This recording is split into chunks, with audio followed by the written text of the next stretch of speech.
తీస్తున్నామన్న గొట్టిపాటి కరణం బలరాంకు group రాజకీయాలు చేయడం అలవాటైందన్నారు. కేసులు మాఫీ చేయించుకునేందుకు పివి నరసింహారావు కాళ్లు పట్టుకున్నారని ఆరోపించారు.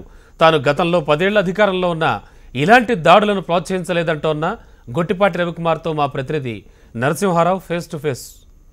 ప్రకాశం జిల్లా అద్దంకి నియోజకవర్గంలో గొట్టిపాటి రవికుమార్ గారు అంతేకాకుండా కర్ణం బలరాం గారి మధ్య మరోసారి విభేదాలు బొగ్గుమన్నాయి. అంతేకాకుండా బల్లికొరవి మండలం వేమవరంలో 2 వర్గాలు ఒకరిపై ఒకరు కత్తులు దూసుకున్నారు. ఇందులో 2 ప్రాణాలు కోల్పోయారు. అయితే దీని అంతటికీ కారకుడు గొట్టిపాటి రవికుమార్ గారు అని చెప్పేసి కర్ణం బలరాం గారు పదే ఆరోపణలు చేస్తున్నారు. దీనిపై మనతో మాట్లాడడానికి సీనియర్ ఎమ్మెల్యే గొట్టిపాటి రవికుమార్ గారు ఉన్నారు. ఆయన మాటలే మనం ఉన్నాం. సార్ చెప్పండి, ఈ ఘర్షణకు కారణం మీరని చెప్పేసి కర్ణం బలరాం గారు ఆరోపణలు చేస్తారు. అసలు దీనిపై మీ అభిప్రాయం ఏంటి? ఏమంటే ఇట్లాంటి ఎప్పుడు కూడా మేము ఇప్పుడు 3 సార్లు ఎమ్మెల్యే గెలిచున్నాను. గతంలో అధికారంలో ఉన్నాం. మేము ఎప్పుడు కూడా ఇట్లాంటివి మేము ఎప్పుడు కూడా ప్రోత్సహించారు. ఏదో అవకాశం వచ్చింది కదా అని చెప్పి మా మీద నిందేయటం వాళ్ళకి ఎప్పుడు కూడా అలవాటే. అట్లాంటి ఎప్పుడు కూడా వేయటం జరిగిన సంఘటన మాత్రం చాలా బాధాకరమైన విషయం. ఎందుకంటే మా కాన్స్టిట్యున్సీలో ఎప్పుడు కూడా ఇట్లాంటి సంఘటనలు లేవు. గతంలో ఎప్పుడో జరిగినాయి, అయిపోయినాయి. ఇప్పుడు ఎప్పుడు కూడా రాని ఇట్లాంటి ఎక్కడ కూడా ప్రోత్సాహం కానీ ఎవరిని కూడా చేయకుండా ఉన్నాం. ఈ సడన్గా గ్రామంలో ఏం జరిగిందో మరి విషయం మాకు ఇంతవరకు తెలియలేదు. జరిగిన సంఘటన మాత్రం చాలా బాధాకరమైన విషయం. సార్ అంతేకాకుండా మీ నియోజకవర్గం ప్రయత్నిస్తే అంటే ఫ్యాక్షనిజం తలపిస్తుంది ఈరోజు సడన్గా చూస్తే. అంటే ఎందుకంటే ఈ గ్రామంలో ఈ వాతావరణానికి అంటే దీనిపై మీరు ఏమన్నా ఎంక్వైరీ చేస్తున్నారా, తెప్పిస్తున్నారా? ఏమన్నా గ్రామాంటి ప్రజలకు మీరేం చెప్తారు? అసలు నాకు తెలిసి అయితే ఆ గ్రామంలో గతంలో చిన్న గొడవలు తప్పక ఎప్పుడు కూడా పెద్ద గొడవలు అనేది ఎప్పుడు లేవు. చంపుకునే స్థాయికి వెళ్ళే గొడవలు మాత్రం ఎప్పుడు లేవు. ఇది సడన్గా ఎందుకు ఈ విధంగా జరిగింది అనేది మాకు కూడా అర్థం కాని విషయం. ఇప్పుడు దాకా మేము కూడా ఎంక్వైరీ చేస్తూ ఉన్నాము. అసలు ఎందుకు జరిగింది, జరగడానికి గల కారణాలు ఏంది, ఎందుకు ఈ విధమైన దాంట్లోకి మళ్ళీ ఎందుకు వెళ్ళాల్సి వచ్చింది అనేది గతంలో ఎప్పుడో సంతమాలూరు ఆ ఊర్లో ఇట్లాంటివి ఉండేది, కానీ ఈ గ్రామాల్లో ఎప్పుడు ఉండేది కాదు.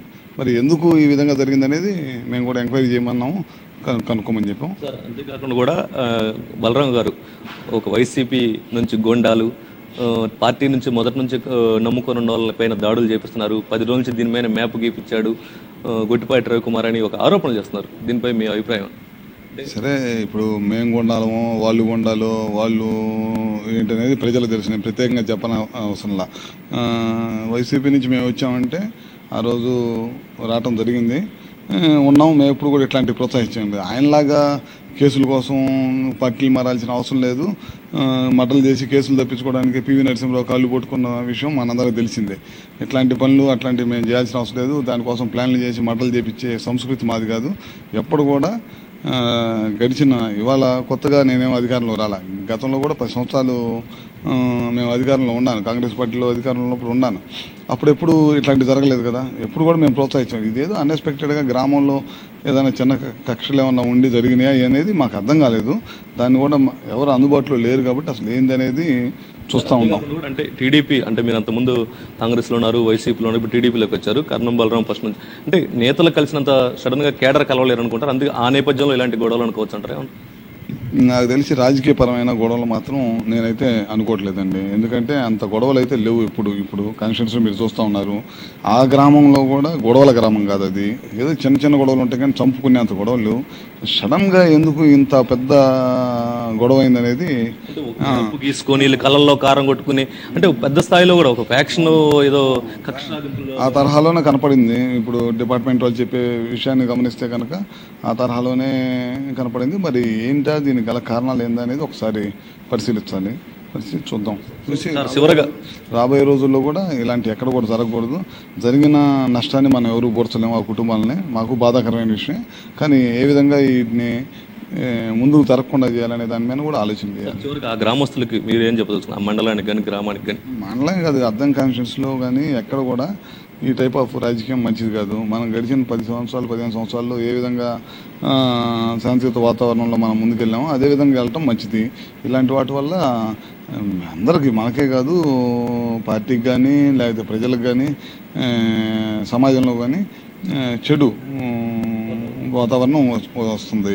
ఇది మంచి పద్ధతి కాదని నా ఉద్దేశం. ఇంకోటి అంటే ఇందాక అంటే ఈ విషయం పైన కర్ణం బలరాం గారు మాట దీనిపైన సీఎంఏ స్పందించాలి, గొట్టిపాటి రవికుమార్ లాంటి వాళ్ళని తీసుకొచ్చినందుకని కూడా వ్యాఖ్యలు చేయడం.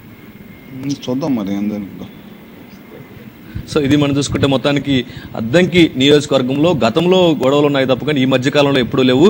నేను మూడు పర్యాలుగా ఎమ్మెల్యేగా ఉన్నాను. ఏదైతే ఉందో అద్దంకి నియోజకవర్గంలో ఈ ఫ్యాక్షన్ టైప్ ఆఫ్ అసలు ఎప్పుడూ లేవు. గతంలో ఉన్నాయి. ఈ మధ్యకాలంలో తాను 10 సంవత్సరాల అధికారంలో ఉన్నా ఇప్పుడు మళ్ళీ రాజకీయాల పరిస్థితుల కారణంగా ఇటు రావడం జరిగింది టీడీపీలోకి. కానీ ఎప్పుడు కూడా ఫ్యాక్షనిజం నేను ఎప్పుడు ప్రోత్సహించను, అలాంటి వాటిని కోఆపరేట్ చేయను. కానీ ఈ కర్ణం బలరాం చేస్తున్నటువంటి వ్యాఖ్యలు ఏవైతే ఉన్నాయో ఆ వ్యాఖ్యలు తీవ్రంగా ఖండిస్తున్నాను. కానీ ప్రజలు కూడా ఒకరికొకరు కలిసిమెలిసి ఉండాలి, శాంతియుత వాతావరణంలో ఉండాలని చెప్పేసి కూడా సీనియర్ ఎమ్మెల్యే గొట్టిపాటి రవికుమార్ గారు చెప్తున్నారు. కెమెరామెన్ శివతో నరసింహారావు, HM టీవీ, అద్దంకి.